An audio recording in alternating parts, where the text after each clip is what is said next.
Sobre el chikungunya en edades pediátricas conversamos hoy en Todo el Mundo Cuenta. Para buscar respuestas y orientaciones oportunas nos acompaña la doctora Maylin Rosel Verdecia, especialista de primer grado en pediatría y además es la especialista que atiende en la sala de pediatría del Hospital Gelazo Calaña de Niquero de nuestro municipio. Saludos, bienvenido a nuestro espacio, un placer que nos acompañe. Muchas gracias, Elizabeth, por la invitación. Saludos para ti y para los amigos televidentes. Doctora, ¿qué incidencia tiene hoy el chikungunya en edades pediátricas en Niquero?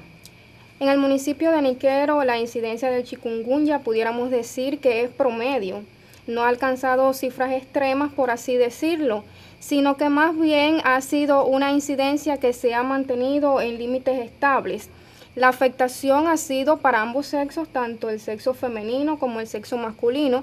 Recordemos que el mosquito no tiene predilección ni por ningún sexo, ni por ninguna raza, ni por ninguna edad. Pero en cuanto a rangos de edades, pudiéramos decir que la afectación mayoritariamente es en el grupo de edades entre los 2 y los 5 años de edad. Esto puede deberse fundamentalmente a que los lactantes están más bien protegidos en los hogares por sus madres, por los abuelos, en fin, por todo el núcleo familiar, quienes se encargan de protegerlos a través de medidas generales, fundamentalmente el uso del mosquitero. En cuanto a los niños mayores que ya se encuentran en las áreas escolares, estos están ubicados en áreas donde están mayormente protegidos. Recordemos que las áreas escolares son higienizadas, son fumigadas y ellos están concentrados en estas áreas, como te recalcaba anteriormente, protegidas, por así decirlo. No así el caso de los niños que se encuentran en las edades entre los 2 y los 5 años, que son pequeños que se encuentran en el hogar. Entonces, la fiebre chikungunya es transmitida fundamentalmente por el mosquito Aedes albopictus, que es un mosquito que más bien donde habita es en áreas hogareñas.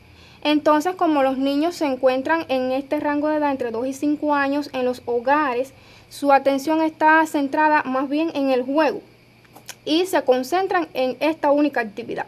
Entonces, como están fijos, estáticos, jugando con sus juguetes, valga la redundancia, se desconcentran tal vez de cuidarse y las madres se concentran en las tareas domésticas del hogar y ellos están más expuestos a ser infectados, picados por el mosquito. En este caso, el del género Aedes albopictus, que es el que más está incidiendo a ser el transmisor, por así decirlo, de la fiebre del chikungunya. Doctora, para toda la familia es de vital importancia conocer cuáles son los síntomas más frecuentes y también los signos de alarma. Sí, en cuanto a los síntomas, antes de hablar de ellos, quisiera explicarle a los amigos televidentes de que ellos van a aparecer a los 4 días luego de la picadura del insecto, entre los 4 y los 8 días. Estos síntomas hay que clasificarlos dentro de las diferentes fases por las que transita el chikungunya. Existen 3 fases de la enfermedad. La primera fase es la fase aguda, que tiene un curso entre 1 y 21 días de término como tal. En esta fase aguda, el síntoma fundamental va a ser la fiebre continuada de los dolores articulares. En cuanto a la fiebre, esta va a durar aproximadamente entre 2 y 5 días. Es una fiebre de aparición súbita, es decir, que aparece de momento, para que entiendan mejor. Una fiebre que alcanza cifras elevadas, puede oscilar entre los 39 grados centígrados o más. Es una fiebre de difícil regulación a pesar de las medidas terapéuticas que puedan implementarse. Y posterior a esta fiebre, entonces, le acompañan los dolores articulares, que es de por sí el signo patoneumónico de la fiebre del chikungunya. Estos dolores articulares, que nosotros los médicos los denominamos como poliartralgia. Poli, que se debe, su interpretación es varia, y artralgia, articulaciones. O sea, se van a afectar varias articulaciones a la vez. Que esta afectación poliarticular va a ser más bien simétrica. Se van a afectar las articulaciones de las muñecas, las articulaciones de las manos, de las rodillas y de los tobillos. Es una afectación simétrica. ¿Qué quiero decir con esto? Que no se va a afectar ahora una muñeca con dolor articular y un tobillo por allá para el final. No, sino que más bien van a afectarse las dos muñecas, ambas manos, ambas rodillas, ambos tobillos. De ahí que sea poliarticular, se dañan varias articulaciones de forma simétrica. No solamente va a ser dolor articular, estas articulaciones van a llegar a inflamarse. De ahí la importancia de que los pacientes realicen el reposo. Sabemos que es difícil para uno tener un niño como tal estático porque, como decíamos al inicio, su principal actividad es el juego. Pero bueno, siempre se crean las medidas y los padres pueden crear estrategias para que ellos estén realizando ese reposo. Eso es en cuanto a la fase aguda. Síntomas fundamentales: fiebre, como decía, de aparición súbita, elevada, de difícil regulación, y la poliartralgia, que va a ser simétrica, que va a estar inflamadas ambas articulaciones. Pero existen otros síntomas en esta fase aguda que son menos frecuentes, pero que sí existen. Puede haber erupción cutánea en la piel con la aparición de un rash. Este rash va a ser más bien maculopapular. También puede aparecer cefalea en menor grado y pueden aparecer síntomas gastrointestinales en menor grado. Es decir, son síntomas generales menos frecuentes. Ya cuando el paciente pasa a una fase posaguda, cuya duración va a ser entre 3 semanas y 3 meses, aparecen entonces una artritis, la cual inicia entre finales de la segunda semana y puede extenderse hasta 3 meses. Ya cuando esta poliartritis o artritis se prolonga más de 3 meses, donde hay una limitación de todas las articulaciones, entonces decimos que estamos en la fase crónica de la enfermedad, donde el paciente, en este caso el niño, debe ser atendido por otro especialista. En este caso nos estamos refiriendo al reumatólogo. Hay muchos padres que se asustan al inicio de la enfermedad porque los niños presentan invalidez. Y entonces de ahí la importancia que uno pueda realizar un correcto diagnóstico diferencial, que más adelante quisiera poder hablarles de los diferenciales de esta enfermedad. Y entonces, como el niño no puede deambular en el hogar, los padres por supuesto sienten temor. Pero decir que es normal. La poliartralgia va a provocar invalidez en la fase aguda de la enfermedad. El niño se queja de dolor, pero además dice que no puede caminar, que le cuesta realizarlo. Entonces, tranquilos padres, esto es normal en la fase aguda. Ya en la fase posaguda puede continuar hasta 3 meses. La artritis, ¿cuándo debemos preocuparnos? Cuando el cuadro se prolonga más de 3 meses, que entonces sí lleva seguimiento con el reumatólogo. Como bien decías, de las diferencias de estas arbovirosis y sobre todo cómo distinguirla de enfermedades infecciosas. Sí, existen varias enfermedades infecciosas que nos pueden llevar a confundirnos a nosotros los médicos. Pero debemos diferenciar esta arbovirosis, que es el chikungunya, de otras arbovirosis. Fundamentalmente debemos diferenciarla del dengue. El dengue cursa con estos mismos síntomas del chikungunya. Existen dolores articulares, pero no son dolores articulares que llevan a la invalidez del paciente. Y como signo patoneumónico del dengue, existe el dolor retroocular. El paciente va a referir que le duele los ojos, o sea, al mirar para los diferentes ángulos, el paciente va a decir que le duele. Esto en el caso de que sea, por supuesto, un niño mayor que pueda comunicarse. Pero bueno, no va a provocar invalidez en el paciente. Lo otro que nos ayuda a diferenciar el dengue del chikungunya es que en el caso del dengue existe leucopenia.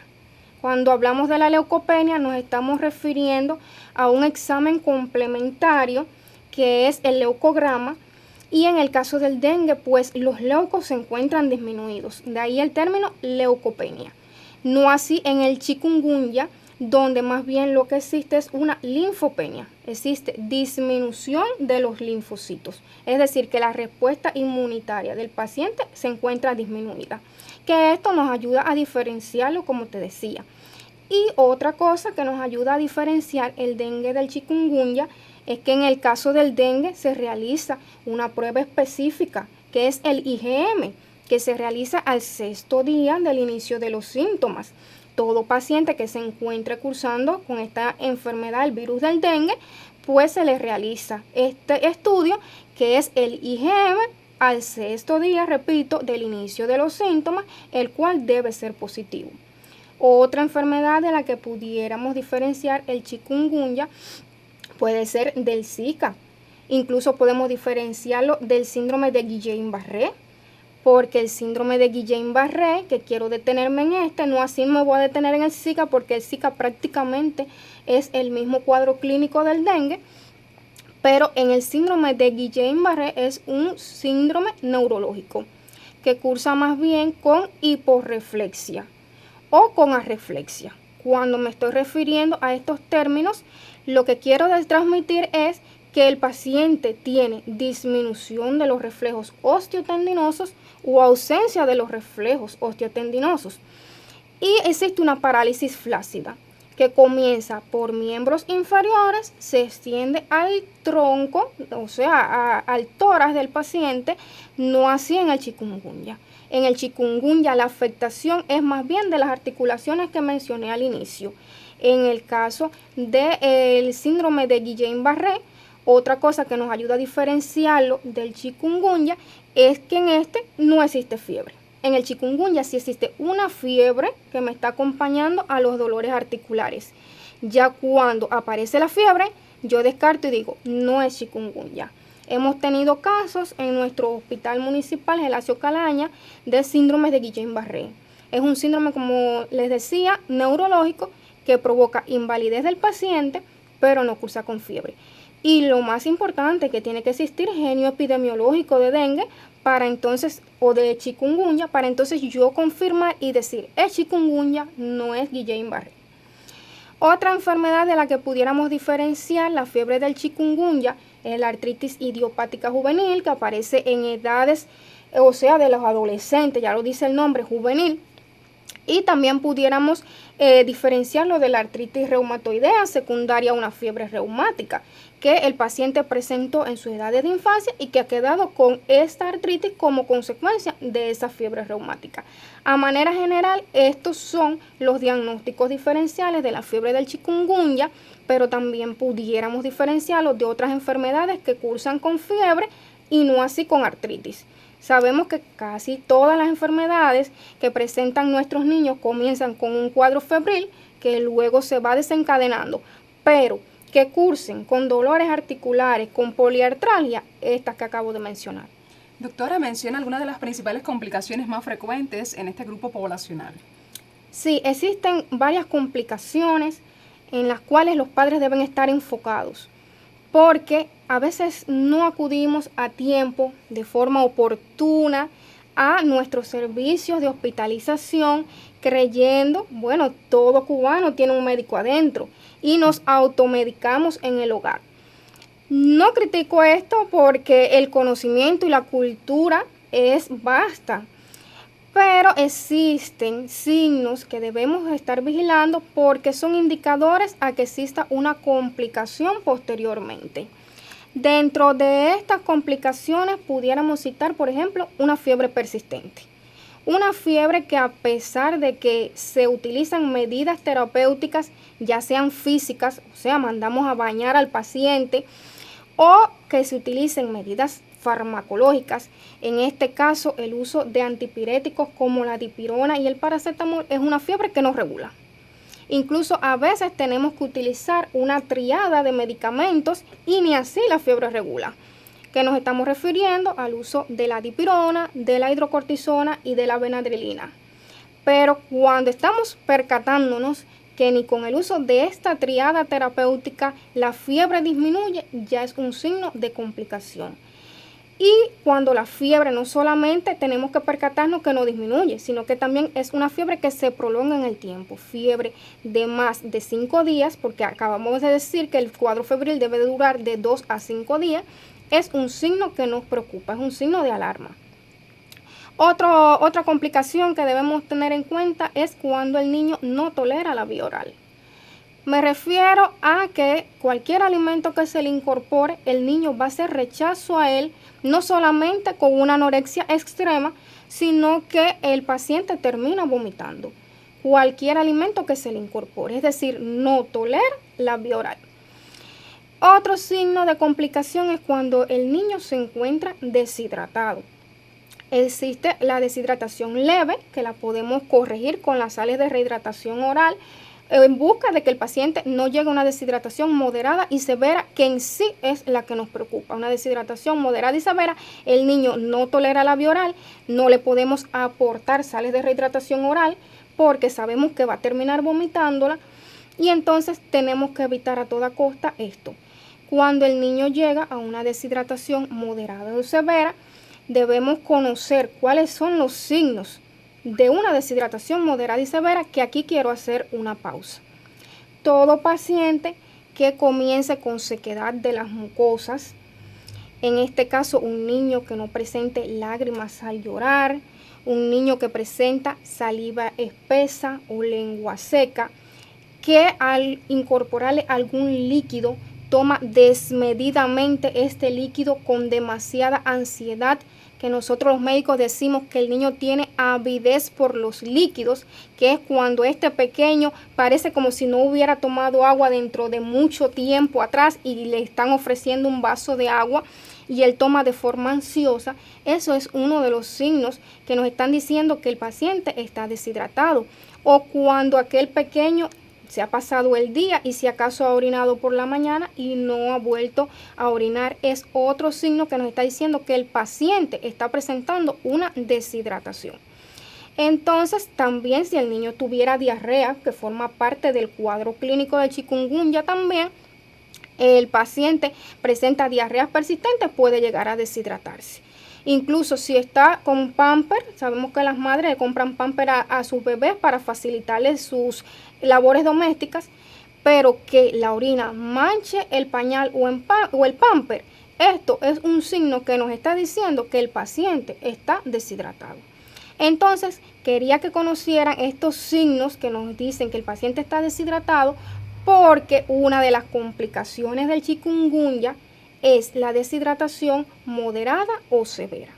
Ya cuando hablamos de deshidratación severa, el paciente sí debe ser remitido a un hospital provincial, en este caso el Hospital Hermanos Cordobés, luego que nosotros especialistas en pediatría hemos logrado compensar al paciente. Y también existen otras complicaciones, disculpa que te interrumpa, porque no solamente es los vómitos persistentes, no solamente es la fiebre mantenida, no solamente es la deshidratación moderada a severa, sino también cuando el paciente comienza a orinar con sangre o que el paciente presenta sangrado por las encías, que éstas se ponen edematosas de color rojo, e incluso cuando ellos se cepillan llegan a sangrar. También cuando el paciente presenta lipotimia. Estoy hablando de lipotimia, estos desmayos, es a lo que quiero referirme, son estos desmayos donde el paciente pierde el conocimiento sin una explicación, pero que logra recuperarse sin la incorporación de ningún alimento dulce, o sea que no es una hipoglicemia. Y a eso me refiero cuando hablamos de lipotimia. Y otra complicación que nos está diciendo que el paciente puede llegar a la gravedad es la hipotensión. Es decir, el paciente se le miden las cifras de tensión arterial y estas se encuentran bajas. Además, en el examen físico, cuando es examinado por el médico, el paciente puede presentar hepatomegalia mayor de 2 centímetros. Es decir, existe un aumento a nivel hepático mayor o igual a 2 centímetros. Y otra complicación es cuando el paciente comienza a hincharse, que nosotros en medicina le llamamos edema. La madre nos va a referir: no, el niño yo lo noto con aumento de volumen a nivel facial o aumento de volumen a nivel de la región abdominal, o sus piernas se están hinchando. A eso es a lo que nosotros llamamos edema. Entonces, amigo televidente, cuando usted vea uno de estos signos, sepa que el paciente ya ha comenzado a complicarse. Bueno, doctora, le propongo hacer una pausa en el diálogo para conocer a través de la sección ¿Sabías qué? Curiosidades sobre el chikungunya.